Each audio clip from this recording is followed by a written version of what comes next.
All right. So, Professor Allen, my first question is, what initially sparked your interest in Arabic language and translation?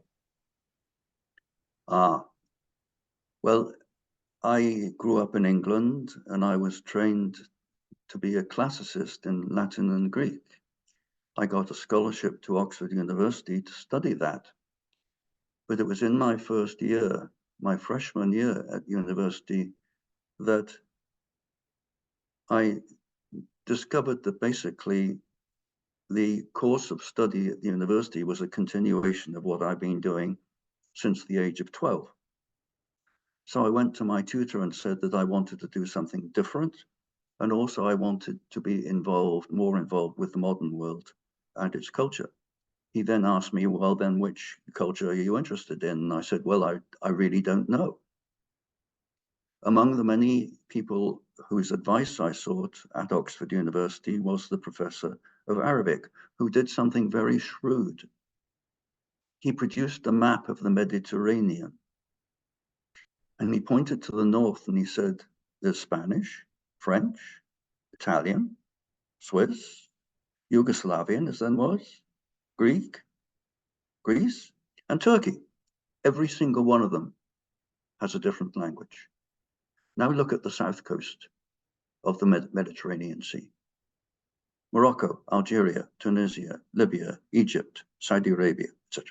They all have a common language. Are you telling me there's not something somewhere in that region that would interest you? Well, in April 1962, I started Arabic.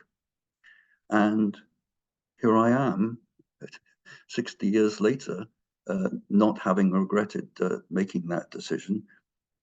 My actual focus on modern Arabic and on Arabic literature and also on translation is very much due to my mentor at Oxford, Muhammad Mustafa Badawi, who was, believe it or not, the first ever person appointed in modern Arabic literature at an English university. So that was in 1963.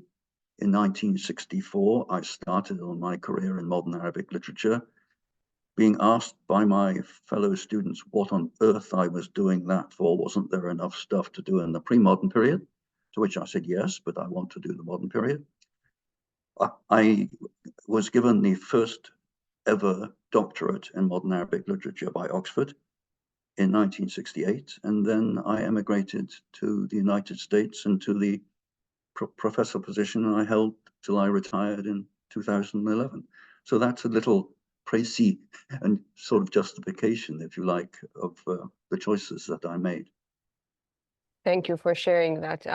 My other question is, could you share your philosophy when it comes to bridging linguistic and cultural gaps through translation? Do you believe that translation kind of brings cultures together? Do you have any philosophy when it comes to this issue?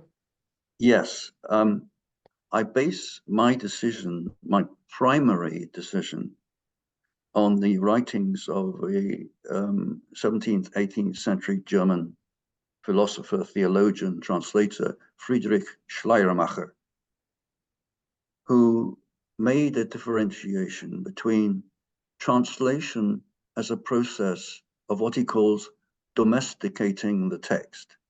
In other words, deciding that the reader should not have to confront anything that causes notions of difficulty or difference. And at the other end of the spectrum is the purpose of translation is to foreignize the reader. And that is centrally my philosophy. In other words, I want the reader of translations, my translations, to confront difference, to confront cultural difference. My basic thought being, if we want to eradicate all cultural difference, then what's the point of reading anything from a foreign culture at all? Mm-hmm. But we want to confront difference and, yes, even difficulty. And part of my philosophy, for example, in applying that principle, is that each of my translations has an afterword, not a foreword. I am not going to place my ideas, my interpretations before the reader gets to confront the text itself. Mhm. But I am willing to comment on the work and the translation, I hope, after they've read it, which is why it always comes at the end of the book, not at the beginning. Mhm. Mhm. And then there's also this question of drawing the line between interpretation and alteration in your translation process. Is there a line that needs to be drawn when it comes to translating, and when is it okay to interpret, and when does it become alteration altogether? That's, to me, a question which is very much about the way in which translations are presented, printed. There's an ongoing debate, as you probably know, about whether translation should have footnotes. I don't believe there should be footnotes, but I also don't like the idea of what sometimes happens, which is what I call the inserted footnote. In other words, do you include certain Arabic words in the English translation because there isn't really a good equivalent of it in English? Do you then put some sort of explanation in parentheses after it, or not? So the question, I mean, look, all translation is interpretation. Mm-hmm.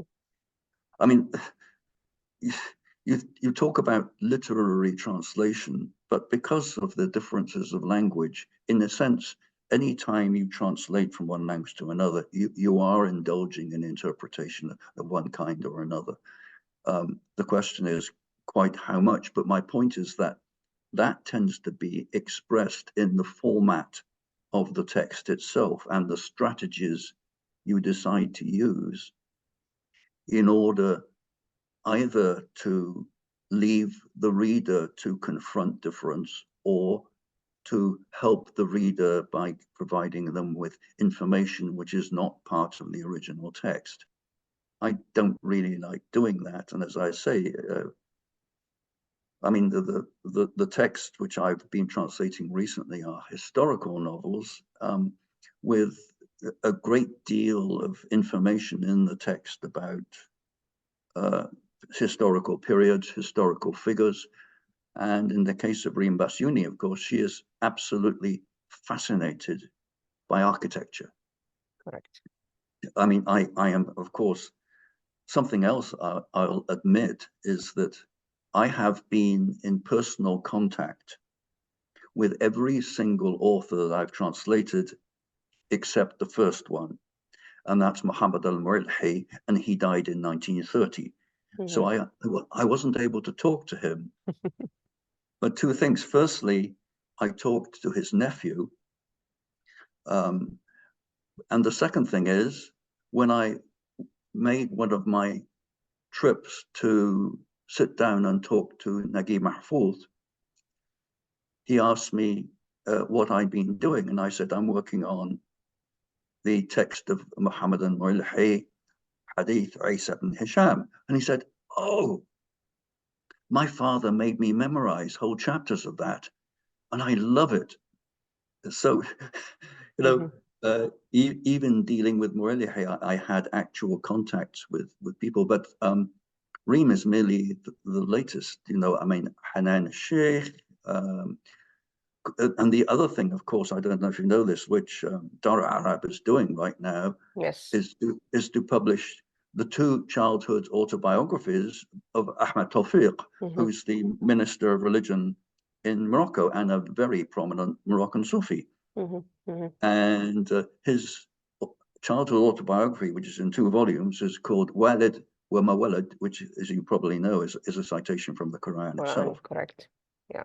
And I've frequently been in touch with him. We've done joint lectures together in Marrakesh, which is his favorite city of all. It's where he went to school.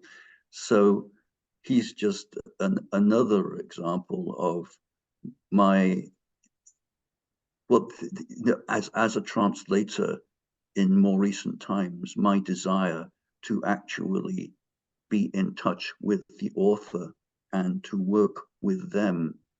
Of course, let me boast, perhaps, or say almost all of them are absolutely delighted that I want to translate their works. But beyond that, the process of having a relationship with the author is, to me, a very important part of the decision to translate a particular work into English. Mm-hmm. This brings me to the question that I wanted to ask you, Professor Allen, is do you think it's important to get to know the author that you are translating the works of? Is it important to know them before or after you read their works? I don't know. That's an interesting idea. In my case, it's been that I've done it before in almost all cases. And in fact, with Hanan, a sheikh, she actually approached me and asked me to translate her novel. And I worked very, very closely with her on it. She said, I want you to translate this novel. And indeed I did. That's Hikayati Sharhan Yatur, which, just to give you an example of the problems about publication into English, she insisted it was going to be published by Bloomsbury, which is a very big British press, you know, Harry Potter and all that stuff. And I said, the translation, you know, my story is a lengthy commentary. They didn't want that at all. And it came out as The Locust and the Bird. So, you know, the relationship of the Arabic title to the English title. The Locust and the Bird is a story which occurs right at the very end of the novel. And they just picked that up and said, this is what we're going to go with. But, you know, yes, I suppose as I think about it, that I do frequently, more often than not, contact the author before I start. Yes. All right. And then you mentioned that you have been translating historical novels recently. May I ask you what drew you to what draws you to historical novels? Okay, well, the historical novel is, of course, a central beginning to the novel genre. I'm talking about, in English, about Walter Scott, for example. But if we're talking about Arabic, a few years ago, George Zaidan, the grandson of Georgi Zaidan, who now lives in Washington, established a project to translate Georgi Zaidan into English. He'd never been translated into English, with 21 historical novels. And I translated Fath al-Andalus into English. And what I see happening here is that the historical novel seems to me now to be having something of a revival. I mean, certainly there is a very lively and increasingly varied tradition of the contemporary Arabic novel. I can just insert here that I wrote my book called The Arabic Novel, firstly as a set of lectures in 1978, published it for the first time in 1982, the second time in 1996. And of course, the press has frequently asked me to do a third edition, and I've simply said, I can't do that anymore, because the novel tradition has now spread geographically. When I wrote the first lectures in 1978, I couldn't have cited a single Saudi novel, let alone Omani novel. And I, in fact, didn't cite any Maghrebi novels either, although there were some, but you know, not very many. The concentration was in the central region. But the historical novel now, it seems to me, is taking its place in contemporary Arabic fiction because it plays a very valuable role. It explains to a very large degree why situations which currently exist and what their historical origins are. But that's quite apart from, say, Reem Bassiouni, and architecture. For example, the second novel of hers I translated, القطائع. Fountain of the Drowning, Yep. Sabil al-Ghariq, طارق. نعم. is entirely devoted, you may know this, is entirely devoted to the life of Galila Thabit, نعم. the first الحسن. Egyptian woman to go to school. Yes. Very dangerous. She has to be escorted there by the guy who eventually becomes her husband, right? But she gets stoned by brat kids on the street for and called names. appearing in public. How dare she appear in public? But then she becomes a teacher at the same school. So here we are, a historical novel entirely devoted to the issues around women's education in the Arabic-speaking world. So for me, the historical novel, quite apart from the process of providing creative mechanisms for the study of particular periods of Arabic and Islamic history, has some lessons for the contemporary Arab world society. Correct. And what would you say was the most significant challenge, or is still a challenge, when translating Arabic novels into English? Well, finding publishers. No. So what about the content? But you mean the process itself? Yes. Well, obviously, Arabic and English are very, very different languages in their structures and in their histories. There's a very good argument to suggest that Arabic as a literary language has a far longer history than English does. But also that this process of transfer, which is, the verb of translate, I mean, to translate, but transfer is the process, involves negotiating meaning between two disparate language systems and language histories. And that there are obviously questions of the appropriate vocabulary to use and the inappropriate vocabulary, but the entire question of style. Jabra Ibrahim Jabra, who I've translated, for example, has a very different style from Naguib Mahfouz. I got into trouble soon after Mahfouz won the Nobel Prize, something I was closely involved in, because I said, Mahfouz writes like a bureaucrat, like a civil servant. Jabra, on the other hand, writes like a poet, which he is. Mahfouz is not a poet. He never pretended to be a poet. He didn't want to be a poet. So that's where this issue of being aware of the style of the Arabic original is crucially important, because it should have a major role in the decision-making process as to how exactly you're going to translate and what style of English you're going to use to reflect that original style. Do you think it's also important to have some kind of knowledge and awareness of the culture, so that you can so that you are able to convey what the writer wants to deliver to the reader? Yes, absolutely. I would say absolutely essential.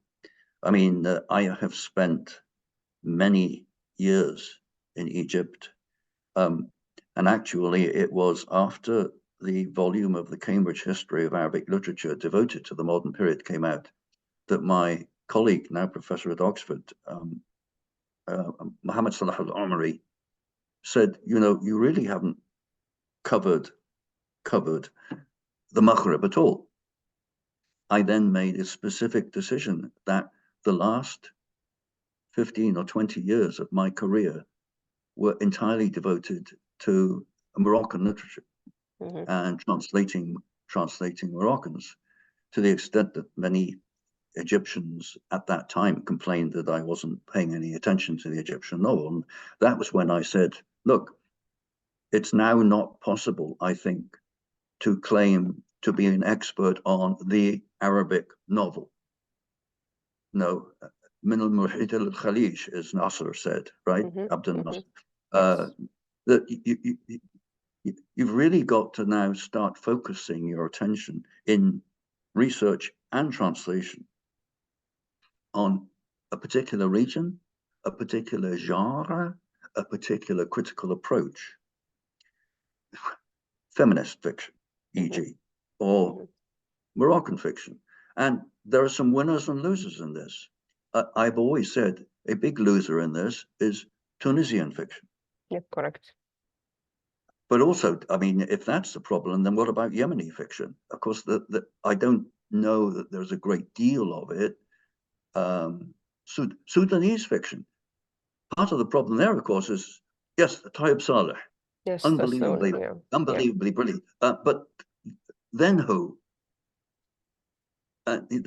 So, I mean, in English writing, even Iraqi and Gulf literature is still lagging behind the others in terms of writing. But is it because they don't exist, or is it because not much has been, or not much attention has been given to them? Not much attention has been given to them, you see. But here's where my experience with European colleagues comes in. Because if you want to find out anything about Syrian fiction, you need to read Italian. Because they have been heavily involved. And incidentally, whatever you want to read about Yemeni literature, read it in Italian. And but see, that's because of certain of my wonderful colleagues in Europe.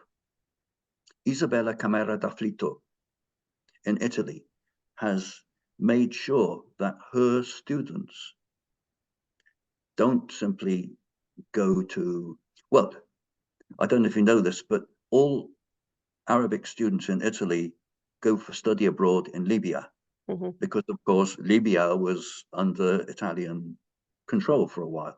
But she says, don't merely concentrate on Ibrahim Malkouni or whoever it is. And she indeed has produced a generation who have been working on a wide variety of different regions and approaches. So hopefully after you finish the Maghreb, you will come to the Mashraq and look into Omani literature as well, because it's growing now. We have a few novelists who are in the scene, alhamdulillah, thank God. So hopefully they will continue to grow and evolve. My next question, Professor, is how can you ensure that you stay true to the original work? Do you think that translation means, or a translator recreates the work, or is it still the same?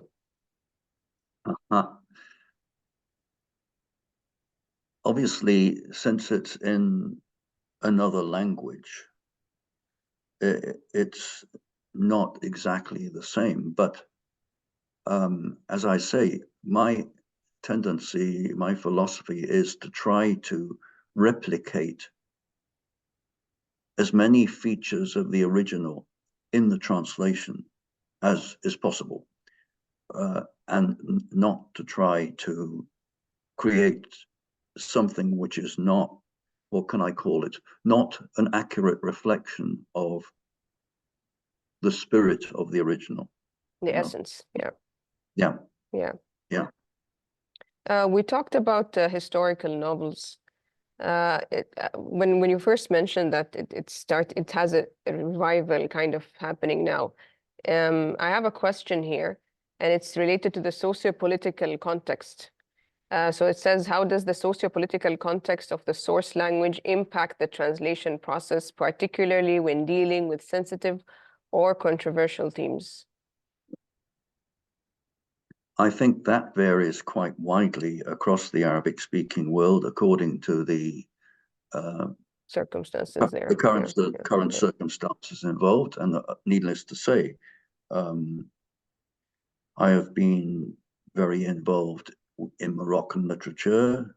Morocco has a monarchy, but it also has a very strong Amazigh element, including Ahmad Tawfiq, incidentally, so that there is a kind of multilingual feeling about Morocco, which I've become extremely aware of.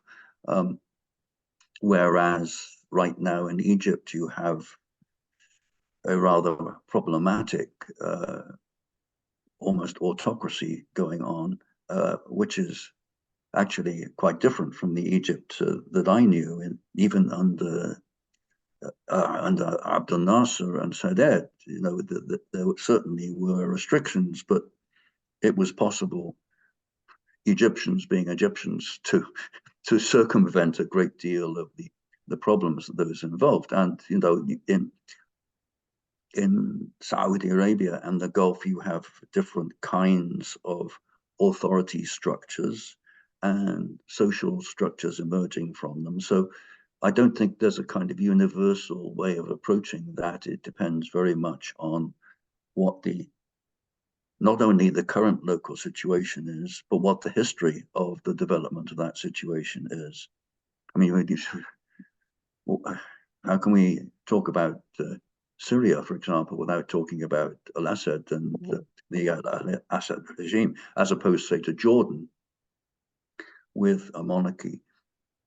In a sense, it's sort of ironic, I think, that two of the countries which seem to have the most open and liberal cultural scenarios are both monarchies, namely Morocco and Jordan. Yeah. I mean, Tunis is not doing terribly well right now, that's for sure. No, it's not. And the great flyover zone right now seems to be Algeria. I mean, what's going on in Algeria? I mean, I worked on Rashid Abjadra quite a lot. But was he writing in French or Arabic or both, on which came first and so on, and all that kind. But as I say, I go back to that map which drew me to Arabic in the first place. The Arabic-speaking world is extremely wide. It's very similar, and it's Arabic, so it seems like it's the same, but it's so different. Indeed. Like, to me, when I hear a Moroccan speaking Arabic, or when I read Moroccan literature, I feel like I'm reading a completely foreign culture. Yes. It's very diverse. It's very different, and there's a lot going on, and so many different conditions and circumstances that they experience and go through. So yeah, I totally agree with you. It's very rich. But the interesting thing is Moroccans feel that too, and they're proud of it. Moroccans feel that they are different, even from Algeria. Even though the Maghreb was sort of the awful word was protected, or protectorate, right? Imperialized by France, right, and French language. So I once went to a conference in Tanger organized by Salma Jayousi, and I was on a panel with two Algerian scholars who had to fly to Paris and then fly to Rabat to get to, because they couldn't cross the border. But I spoke in Arabic about Moroccan novels. Both the Algerians spoke in French. And Salma Jayousi got up at the end furious because she didn't know French. So she said, I'll never forget this. She said, "Are you Arabs?" And she said, "Here's this, this Englishman comes here, speaks Arabic, and you speak French."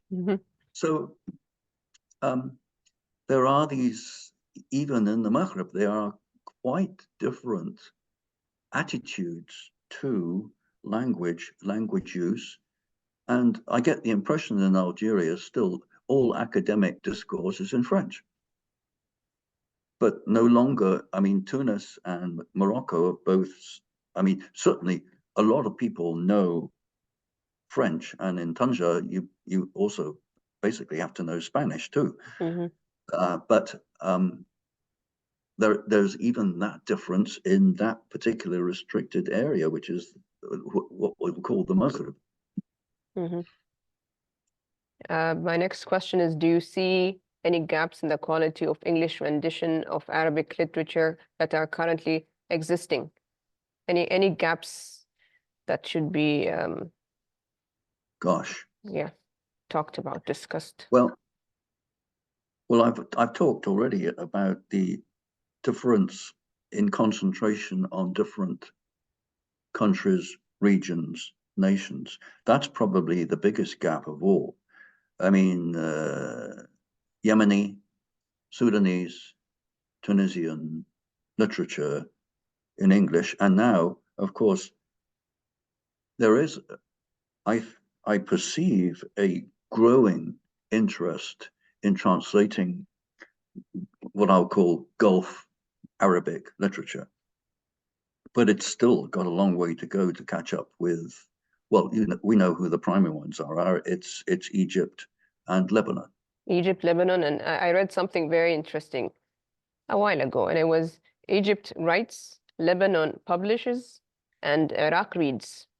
So I thought that's so interesting. It's true Mm-hmm. because Well, this came out when Egypt used to produce but couldn't publish. It was censorship issues, and then yeah, Lebanon. I read this when I was reading about Awlad Haratna, Children of the Alley. And yes. then this is something that I can't forget, and I always think about it. Egypt, true. Egypt writes. Everyone writes in Egypt. So many writers, so many things Mm-hmm. happening. Very Mm-hmm. rich history, and so many. While doing my research, I come across a lot of events that happen, and I say, my God, it's so quiet here. Nothing ever happens. It's on a daily basis over there. So they write, Lebanon publishes, and Iraq reads. Well, of course, Yeah. historically, Egypt benefited in an enormous way from the emigration of Lebanese Christians to Egypt Yes. in the middle of the 19th century. I mean, you've got basically Al-Ahram is founded by Lebanese. Yes. Georgi Zaidan comes and establishes Al-Hilal, which is not only a journal, but a publishing house, which still exists Mm-hmm. today. Mm-hmm. You know, so Egypt gained from that.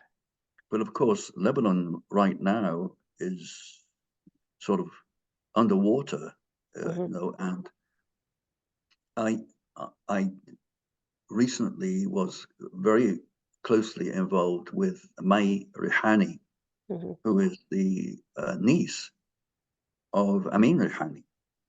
And I actually did quite a bit of work. But my point is that in 2018, 17, I went to Beirut for a conference, and we went to Rihani's village, Freiki, and then we went north to Bishari, which is Jubran's village and where he's buried and so on. So at that time, Lebanon was still certainly a major culture center, but now that dreadful blast in the port and everything that's happened since, it's no longer the publishing place that it was. And in fact, I think, that the Gulf nations and, Dar Arab in London, for example, are sort of picking up some of the slack from that, and hallelujah that they're doing it. Mm-hmm. I'm going to now direct the questions to the future of translation and the scary idea of AI, artificial intelligence. Do you foresee artificial intelligence shaping the future of translation, particularly in the realm of literary works? I hope not. No, me neither. I hope not. That gets into this whole issue about interpretation, doesn't it? Mm-hmm, mm-hmm. I mean, there are literal translations and there have been translation devices. But when you get into the realm of literature, I don't see the possibility of AI being able to replace the input of a translator who has that variety of cultural and critical awareness, which is an essential part of decision making as to how to translate a particular text.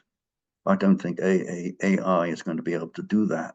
Mm-hmm. The culture and artistic styles. I don't think AI, not yet at least. But so you think that translation, and specifically when it comes to literary translation, requires the human touch? Oh yes, absolutely, unquestionably, yes. Mm-hmm. Of course, I have to confess to you, I speak as a musician as well as a translator. I read that. Yeah. Yes. And you know, I play the piano and the organ, and you have to interpret, and your brain tells your fingers what to do, and that's very much part of the process of deciding how are you to interpret this work of art. Mm-hmm. Mm-hmm. And to me, the linkage between music and translation is really quite close when it comes to, yes, interpretation. Yes, I agree. My last question, Professor Allen, and I really wish we could have more time together, but this is it for today. But hopefully we will get other chances in the future. Is what advice would you offer to aspiring translators in working with Arabic literature or pursuing a career in translation more broadly based on your extensive experience? Mm-hmm. Well, obviously, I think you must, well, quite apart from gaining a mastery of the language and also of the history of Arabic literature. As I think we've discussed, I find it essential that translators have direct experience of being and living in the Arabic speaking world. Now, whether they wish now to choose a particular region to focus on, that's one thing. But those comments of students when I first decided to start studying modern Arabic as to why are you bothering doing that? You know, then Mustafa Badawi said, well, you know, before you write your doctoral dissertation, you must spend time in Egypt. Well, all my students, colleagues said, what do you want to go to Egypt for? I mean, there are all these wonderful, we've got the Bodleian Library here in Oxford with huge collections. So, you know, there's no need to go there. I was actually the second student ever to go from Oxford to Cairo. Mm-hmm. The first was the guy who translated Aulad Haretna into English, Philip Stewart. Mm-hmm. And he came back from Cairo and actually offered a course in colloquial Arabic, Mm-hmm. Mm-hmm. colloquial Egyptian Arabic. And I took it along with about 3 others. But quite apart from, as I say, really getting a very profound knowledge of the language, but also of the texts in the language, both modern and pre-modern. The visiting one or more regions of the Arabic-speaking world seems to me to be essential. Mm-hmm. And also studying Arabic at Oxford in the UK is very different than living and experiencing it in Cairo in Egypt, because it's a completely different world. It's as if we are not on the same planet. Yeah. So those are my questions. I don't know if you would like to add anything that you want us to have on this recording. Well, it's been wonderful to discuss these things with you. I mean, you're obviously yourself quite involved in the processes of translation and the study of modern Arabic literature.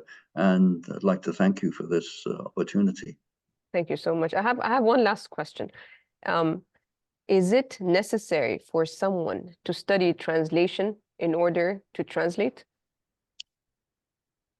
I would say,